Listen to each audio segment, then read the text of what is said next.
Bonjour, c'est Jean-Christophe, bienvenue dans l'émission photo. Aujourd'hui c'est lundi et je vais parler des 3 conditions pour faire de meilleures photos. Alors c'est mes conditions. Je ne sais pas si ça va vous intéresser, d'ailleurs je pense que je vais en décevoir quelques-uns, mais je vous invite à écouter la suite parce qu'il y a peut-être quelques petites choses à retenir dans votre pratique quotidienne. Alors j'en profite pour vous dire que si ce n'est pas encore le cas, vous pouvez vous abonner à ma liste mail. Et ça va vous permettre de faire partie de ma liste de contacts et de recevoir chaque semaine un article inédit par mail sur la photographie et la créativité. Et comme c'est un peu l'objet de l'émission d'aujourd'hui, je tenais à vous le signaler tout de suite, donc je vous mets les liens dans la description de la vidéo.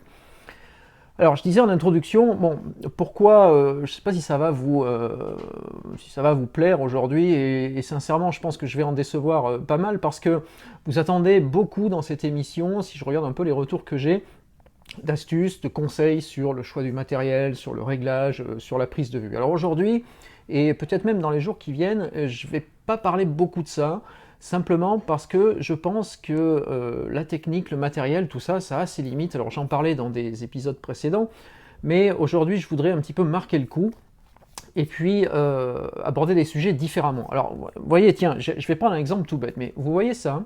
Ça, c'est un capteur de boîtier Nikon, c'est un capteur de D5100 exactement, donc format DX.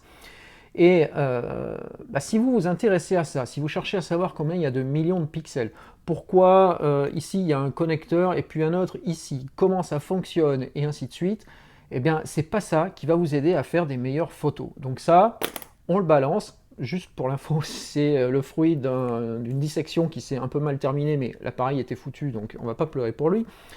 Donc aujourd'hui, je voudrais traiter de 3 points bien particuliers qui pour moi sont fondamentaux pour vraiment asseoir votre pratique et puis passer à une étape au-dessus quand vous faites des photos.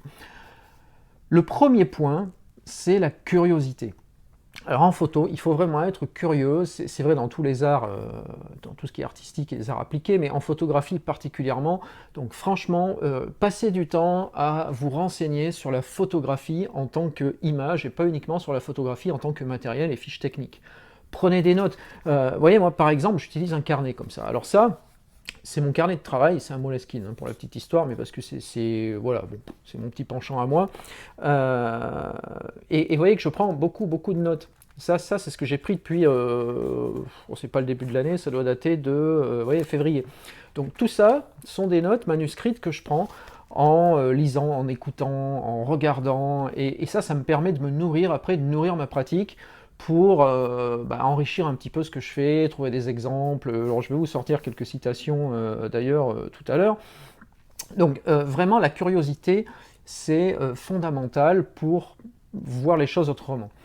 De même, dans la curiosité, j'y mets aussi tout ce qui est test. Alors souvent, je reçois des questions de certains d'entre vous qui me disent alors tiens, j'ai eu des questions par exemple sur le dernier épisode, sur les picture control, et puis vous avez été plusieurs à me dire est-ce qu'il y a quelque part un endroit où on peut voir le résultat en image des différents réglages picture control? Ça donne quoi?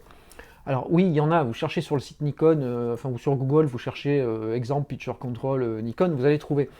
Mais le plus simple, c'est quand même de prendre votre boîtier, de faire une photo, toujours la même, de changer à chaque fois le picture control et de voir ce que ça donne.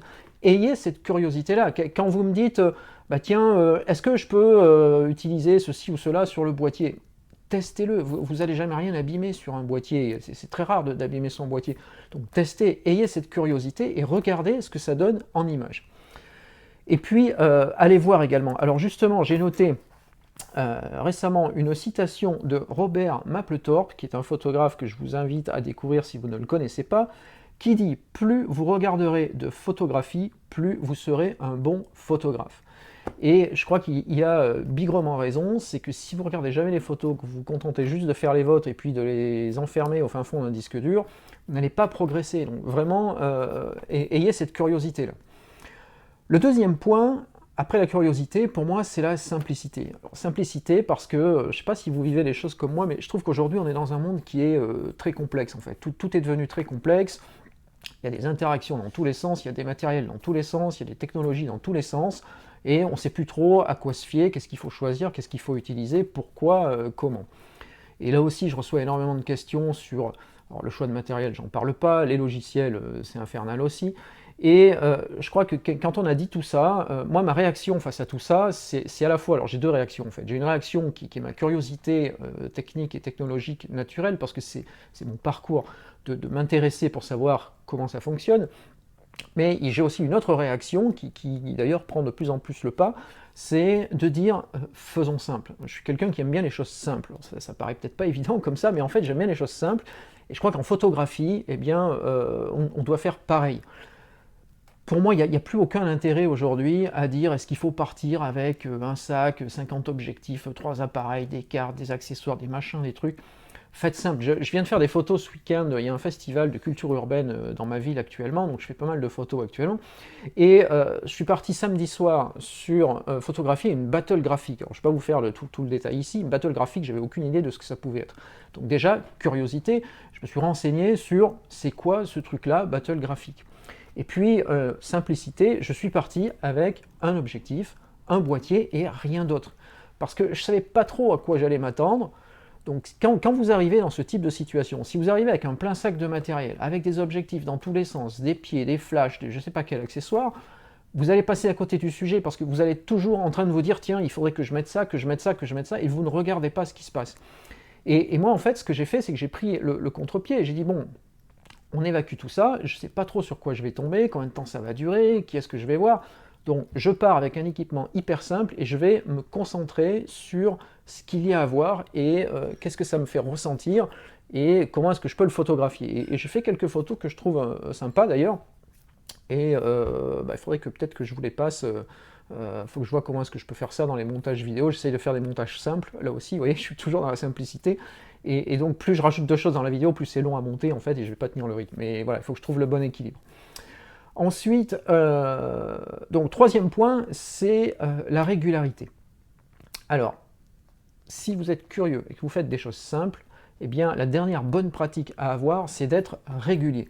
Régulier parce que plus vous allez pratiquer, plus ça va rentrer, plus ça va devenir automatique et naturel. Imaginez, dans votre métier par exemple, si selon que vous avez ou vous avez eu un métier, eh bien vous aviez la même chose à faire tous les jours, ou probablement un ensemble de choses à faire tous les jours, et puis vous y allez, vous apprenez, alors ça c'est les premières années, on apprend beaucoup, puis après on commence à être un peu expert, et puis après on développe peut-être des pratiques parallèles, et au bout d'un moment, ça devient naturel, vous allez au boulot, vous vous dites pas, tiens, comment est-ce que je vais faire ça? Vous savez le faire, donc si vous pensez à autre chose, voire même vous commencez à pédaler sur des sujets connexes ou sur des choses que vous pourriez développer, mais le b.a.-ba de votre boulot de tous les jours, vous savez le faire et vous n'y réfléchissez plus. Eh bien, en photo, c'est pareil. Plus vous allez pratiquer, plus ça va être naturel. Vous prendrez votre boîtier, vous sortirez, vous appuierez, vous aurez tout réglé, et il n'y aura pas de questions à se poser. De même, il y a une vieille expression française qui dit « faire et défaire, c'est toujours travailler ». Eh bien, en photo, je crois que c'est pareil. Plus vous allez faire, plus vous allez regarder vos photos, plus vous allez en jeter, parce qu'il faut savoir jeter des photos, parce qu'elles ne vous plaisent pas, plus vous allez recommencer, eh bien, plus vous allez apprendre, et c'est vraiment ça qui va faire la différence au bout du bout. Ça doit devenir une habitude, la photographie. Si vous vous y intéressez pour passer à un meilleur niveau, eh bien, ça doit être instinctif. Vous prenez l'appareil, il y a des instincts comme ça. Vous voyez, par exemple, quand je fais la vidéo, il faut que je vous montre, parce que vous allez mieux comprendre, mais pour faire mes vidéos, voilà, je me suis fait des fiches. Je ne sais pas si ça passe très bien là, mais voilà, j'ai des fiches, et tout est détaillé pas à pas, parce que pour ne rien oublier, eh bien, parce que j'ai fait des erreurs en fait, j'ai déjà fait des enregistrements, puis au bout d'un moment je dis mince, t'as oublié de brancher le micro, enfin je fais plein de bêtises comme ça, donc je perds un temps fou.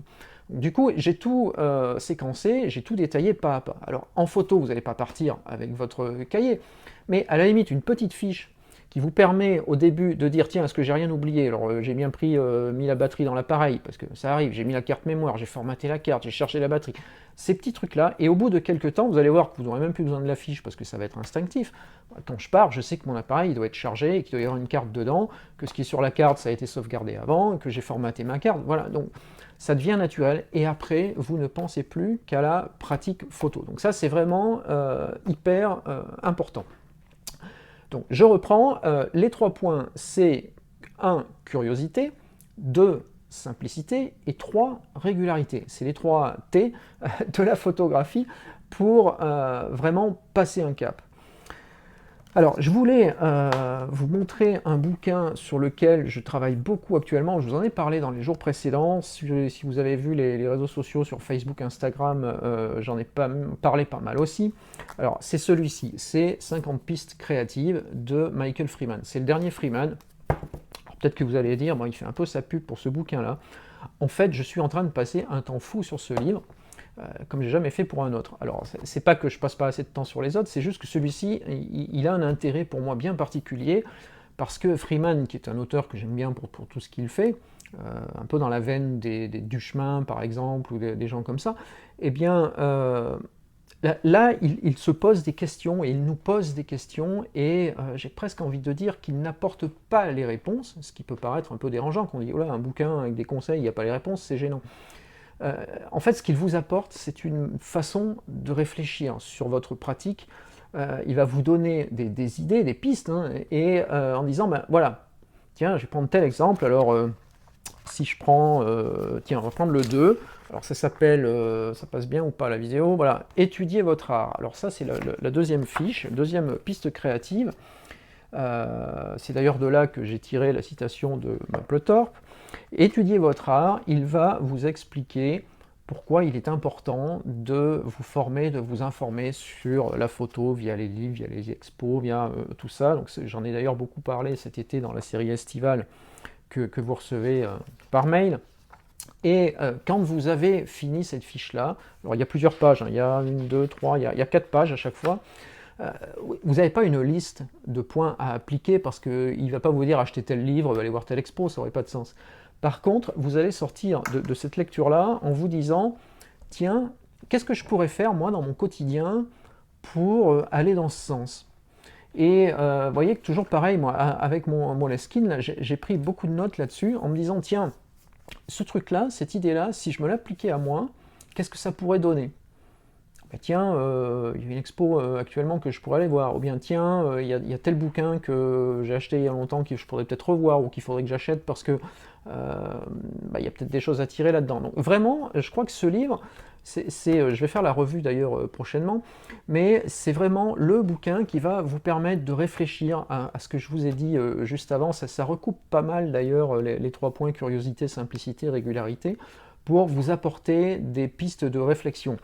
Alors, je vais vous mettre le lien dans la description. En fait, donc aujourd'hui, là, j'enregistre la vidéo. Le bouquin, il n'est pas encore disponible. Il va arriver début novembre dans les librairies et sur les sites internet. Mais j'ai pu avoir ce premier exemplaire. Je crois que c'est le seul en France actuellement ou pas loin.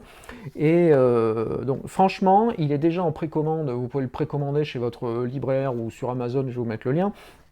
Mais n'hésitez pas, vous l'aurez dès le premier jour. Je crois que la livraison est prévue le 7 ou le 8 de mémoire. Et c'est vraiment un outil de travail que vous allez conserver sur votre table de nuit ou votre bureau ou votre table comme vous voulez, mais c'est pas un bouquin que vous allez lire d'une traite et puis ranger au fond d'un placard. Moi, je vous conseille vraiment de l'utiliser comme un bloc-notes quotidien pour avancer sur la photo. Voilà, alors, donc un épisode un petit peu plus court aujourd'hui pour démarrer la semaine. Je vous rappelle que pour ne rater aucune des vidéos, vous cliquez ici sur YouTube pour vous abonner à la chaîne. Sur Facebook, vous likez, vous aimez la page, vous enclenchez les notifications. Et puis le plus simple, c'est nikonpassion.com/ donc barre oblique vers la droite, mes contacts, avec un tiret, mes-contacts, avec un S, pour donc vous abonner à ma liste mail et recevoir chaque semaine le meilleur de l'actu photo. Merci de m'avoir suivi et à demain.